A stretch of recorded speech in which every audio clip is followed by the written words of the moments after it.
Donc les CER ont la vocation d'accueillir des mineurs placés dans le cadre de mesures pénales, donc auteurs d'infractions pénales. On essaye de rebondir au mieux pour pouvoir leur trouver un projet de sortie. De la métropole au Mont du Lyonnais, en passant par les vallons du Lyonnais, vous êtes nombreux, chacun dans votre domaine, à agir pour faire vivre notre territoire. Zoom sur ces citoyens qui font la Circo.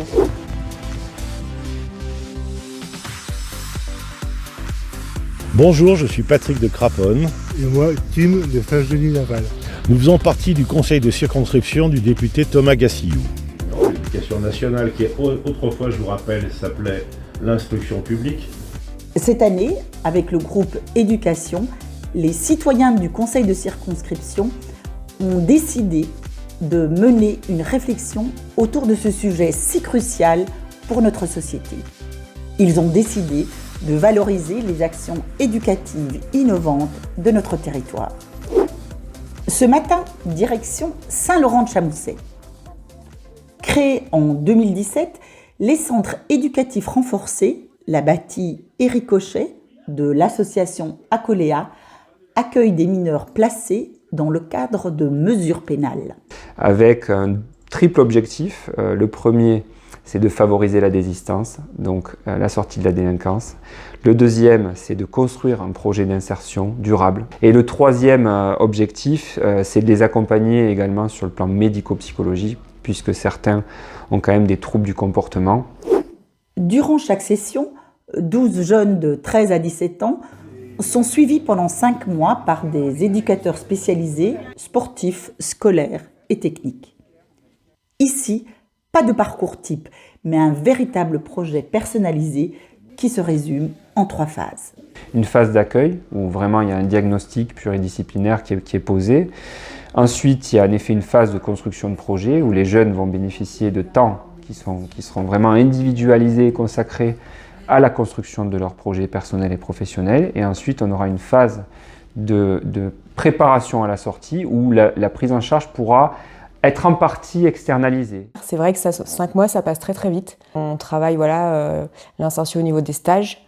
Ça peut être aussi parfois une rescolarisation. Cette année, par exemple, on a eu un jeune qui a repris le collège. Donc on avait un partenariat avec le collège de Sainte-Foy-l'Argentière. Et il recevait le jeune sur 3h30 par semaine sur des cours d'histoire géo. Pour d'autres jeunes, ça peut être essayer des métiers. Donc on leur propose des stages. On essaye de rebondir au mieux pour pouvoir leur trouver un projet de sortie. C'est unique en France.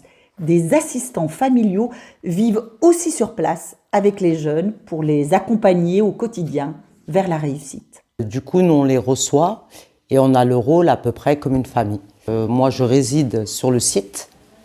Mon appartement est plus haut. On les lève le matin, ils déjeunent à la maison et le soir, ils mangent à la maison. On est sur du bien-être, on est aussi sur du soin avec eux parfois. Donc, en fait, on procède comme une famille. Ça m'arrive, s'il y a un anniversaire dans la famille, je peux amener le jeune avec moi sans aucun problème. Et on peut intervenir aussi dans la nuit. Si le jeune a un mal-être, qui n'est pas bien, qui a des problèmes qui lui remontent un petit peu dans la tête, on est là. Guillaume Olive, on est convaincu. La 60aine de CER sur le territoire national constitue une alternative efficace à la détention. Dans la plupart des situations, on sait très bien que la détention, et notamment quand elle dure, ne va pas permettre un rebond. On a des jeunes qui peuvent à un moment donné s'effondrer et qui peuvent en effet passer leur temps finalement à consommer des stupéfiants et à regarder des écrans en détention, ce qui n'aura aucun intérêt dans la construction de leur avenir. Les citoyens du conseil de circonscription vont poursuivre leur investigation sur le terrain en préparation du prochain tour de la Circo. Spécial éducation prévu fin juin avec le député. À très vite dans notre Circo.